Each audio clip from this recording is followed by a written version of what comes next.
Chaque année, nous lisons et relisons la Torah, mais ces lectures hebdomadaires revêtent souvent une dimension particulière en fonction de l'actualité, en fonction du moment.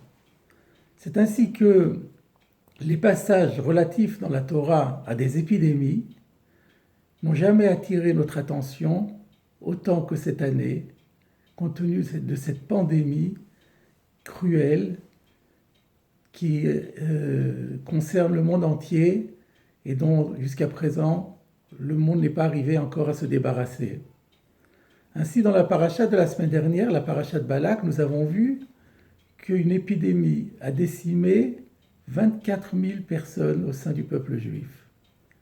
Et que c'est par la bravoure d'un seul homme qu'il a pu être mis fin à cette épidémie.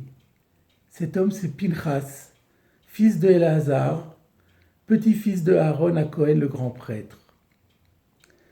Et pour le remercier, la Torah lui fait l'insigne honneur de réserver une paracha à son nom, la paracha de Pinchas, et Dieu lui promet une alliance de paix qui est qualifiée d'alliance éternelle puisqu'elle profitera à tous les descendants de Pinchas. Nous apprenons de cette paracha qu'il existe parfois des situations où l'intervention d'un seul homme peut permettre de sauver la collectivité tout entière et que ce sauvetage est inestimable. Il y a 2 semaines, dans la paracha de Korach, nous avons vu également qu'une épidémie a décimé le peuple juif. Cette fois-là, il y avait 14 700 personnes qui ont décédé. Et l'épidémie a été enrayée grâce à Aaron à Cohen qui a offert de l'encens. Nous en avons parlé à l'époque. Mais on remarquera qu'on ne fait absolument pas cas de cette intervention de Aaron à Cohen. Aucune paracha ne porte le nom de Aaron, aucune mention d'une alliance quelconque que Dieu aurait conclue avec Aaron suite à cet acte. Qu'est-ce qui différencie l'intervention de Pinchas de celle de Aaron? Et on peut élargir la question même à Moshe Rabbeinu. Tout au long de la vie de Moshe Rabbeinu, combien de fois n'a-t-il pas intercédé en faveur du peuple pour empêcher que Dieu punisse le peuple? Et pour autant, aucune paracha ne porte le nom de Moshe, à aucun moment il n'est fait mention d'une quelconque alliance que Dieu lui donnerait en remerciement de cette intervention qui a sauvé le peuple. Qu'est-ce qui différencie ces interventions? Il y a peut-être 2 éléments qui s'imposent à notre conscience lorsqu'on relit le texte. Le premier, c'est que s'agissant de Korach, s'agissant de Aaron à Cohen, il est bien précisé dans le texte biblique que c'est Moshe qui a dit à Aaron « Va prendre un encensoir, mets-y le feu, prélève du feu de l'autel et mets-y de l'encens. » Aaron a agi sur l'ordre et le conseil de Moshe Rabbeinu. Au contraire, pour l'histoire de Pinchas, le Midrash et le Talmud insistent sur le fait que Moshe était complètement désemparé sur la manière de réagir. Et c'est Pinchas de lui-même qui a trouvé la solution. Pour Moshe Rabbeinu, c'est exactement la même chose. La première fois que Moshe Rabbeinu est intervenu pour le peuple d'Israël, c'était à propos du péché du veau d'or. Rashi fait remarquer au nom du Midrash que Dieu dit à Moshe Rabbeinu, après lui avoir annoncé la faute de son peuple, de ses ouailles, il lui dit « Ve'ata anichali » maintenant laisse-moi. Pourquoi lui dit-il cela? Rashi nous dit parce qu'il lui dit « Le seul moyen que nous avons de sauver Israël, c'est que tu intercèdes pour eux. » Moshe Rabbeinu n'avait pas pensé à cela.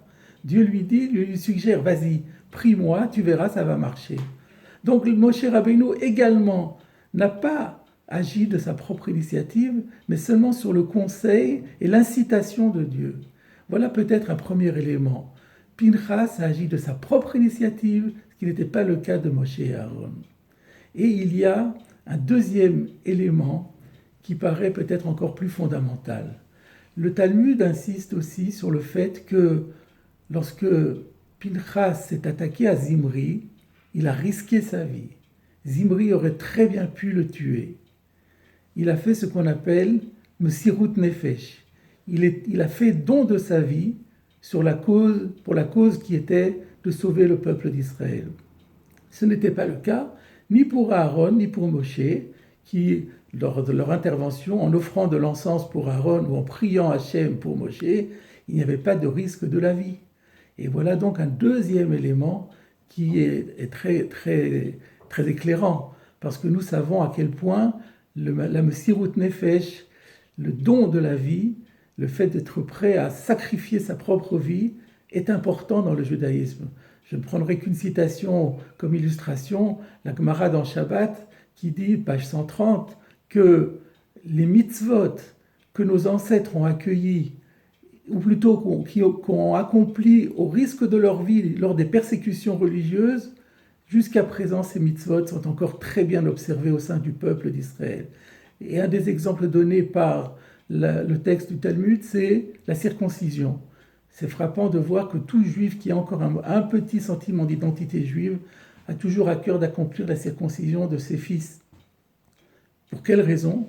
Parce que lors des persécutions religieuses, les juifs étaient prêts à donner leur vie pour pouvoir maintenir l'observance de cette mitzvah. Voilà le maître mot, Mesirut Nefesh. Mes chers amis, la leçon que nous livre cette paracha de Pinchas, c'est le début de cette paracha, c'est que rien n'est plus important que le fait de se sentir solidaire de la collectivité. Ne pas rester sur son compte à soi, faire profiter la collectivité de ses talents, de ses compétences.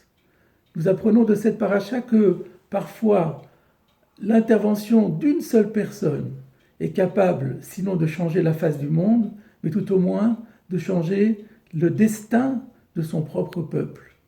Et si l'on le fait de tout son cœur, de toute son âme, de toutes ses forces, si on prend soi-même les initiatives, si on y consacre toute sa vie et qu'on est prêt à donner l'essentiel de soi-même, le meilleur de soi, pour justement cette noble cause, pour satisfaire cet objectif si fondamental aux yeux de la Torah, alors on peut être certain qu'on est aimé d'Hachem comme Pinchas l'a été. Shabbat Shalom.